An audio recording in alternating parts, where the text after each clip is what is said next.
Well, holy shit, we're getting a new Everquest, kind of. Old Everquest, and it's a little weird, but kind of cool, and we're gonna talk about it, because there's a whole lot going on with this, and I might get fired from my day job for this, so we're gonna go through this kind of quick, because I snuck away to make this video. But this is breaking news, and it's worth it, even if I lose health insurance. Everquest dropped a surprise announcement of a new collaboration project to essentially make a new version of Everquest Classic Plus, with a developer called GameJohn, and it's going to in a lot of ways sound very familiar, with some quirks. The new version of Everquest is going to be called Everquest Legends, and it will be taking players back to pre-Canarch Everquest. It's an officially licensed version of Everquest that has been painstakingly recreated with old textures and old music and old lost files, going as far as to scrape the old Mac versions of the game to find some of those lost textures and music to really bring back that original 1999 feel. But it is far from being a recreated project of 1999. This is not a version of Everquest in my mind that will be competing with the ultra hardcore version of Everquest because it sounds infinitely modifiable, soloable, doable, trioable. In fact, it's kind of the opposite of Project 1999. This is a casual version of Everquest. This sounds like a game that you can play by yourself at your pace, a much softer version of the game. It doesn't even have corpse runs. This sounds like an Everquest made to be customized the way that you want to play it. The big ass elephant in the room, you can multi-class. See what I mean when I said it sounds familiar? A whole lot of things should be slotting into place for people if you've been following Everquest or Everquest news for a while. You'll be able to pick between 3 classes, but those choices aren't permanent. You can experiment and change and live whatever class fantasy you want to in-game. Naturally, this raises player power significantly, allowing players to tackle anything with smart build crafting. GameJohn has said there are 560 possible class combinations with 15 races in-game, and while they're aware there will be class metas, their hope is people will lean into the class fantasy. And knowing player behavior, that's probably not going to work out because people will just pick the class metas that work best. But since this is a game that is going to be soloable and duoable, really you can play however you want to play. So this is my way of imploring you, play the game how you want to play it. Play what you want to play. You don't have to compete with the next person because it's up to you how you want to play. Just let them play how they want to play and play how you want to play.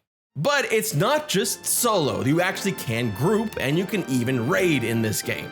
Groups are limited to 4 players and raids are going to be limited to 8 players to accommodate the increased player power. After all, those single players can be built to kill a raid tier monster on their own. And with that, naturally raids and dungeons are going to have instancing.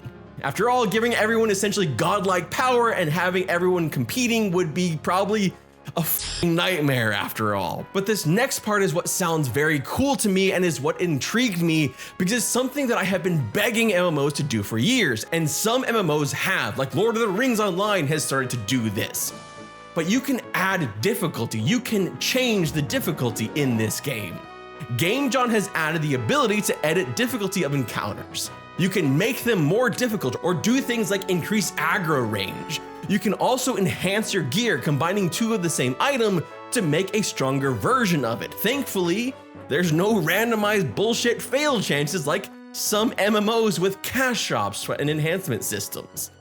And speaking of, perhaps best of all, there will be no pay to win and no in-game shops. Everquest Legends will be using a strict subscription-only model. Pay a subscription and play the full game. No shop and no microtransactions. And you won't have to wait long. Beta signups are coming for April and May, with a targeted launch coming in July. But before I leave you, I want to talk a little bit about who GameJohn is, courtesy of Massively OP, because it is very, very interesting, and it probably explains a whole lot about the structure of this version of Everquest, and the licensing, and really, well, everything about it. GameJohn is a studio that was created last July that is composed of several experienced members of the Everquest emulator community from servers like Project Quarm and P99, as well as Daybreak's David Yusufi as the executive producer. Players and devs who've been with the game in some function since 1999. It's a very, very interesting turn of events, but not exactly surprising.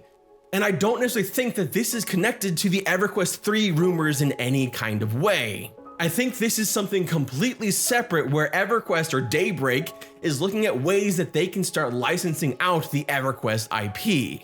It's a very low risk move for them to take the EverQuest IP, give it out to another developer and say, here you go make something with this, and they don't have to do a whole lot with it.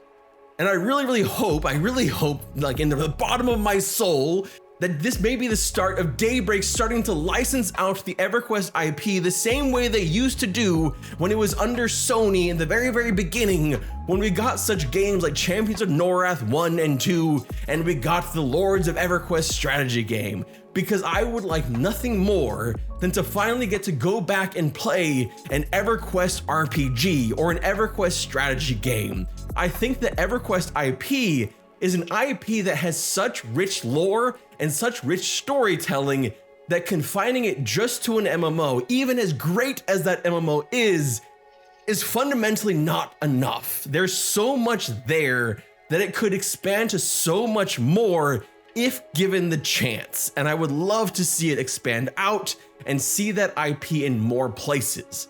So if anyone's listening from Daybreak, take this licensing idea and expand it out, give it to other RPG studios, give it to strategy studios, and see if you can expand this IP beyond where it is currently. This is a great licensing start. See what you're doing. You're already basically making a shared world RPG with EverQuest Legends. See what you can do else with it. But I don't know, my name is Raider Flynn. Thank you so much for watching. I hope you have an absolutely wonderful day. I'm gonna run back to my job so I don't get fired. Thank you so much, and I will see you all later. Have an absolutely wonderful day. Is mine.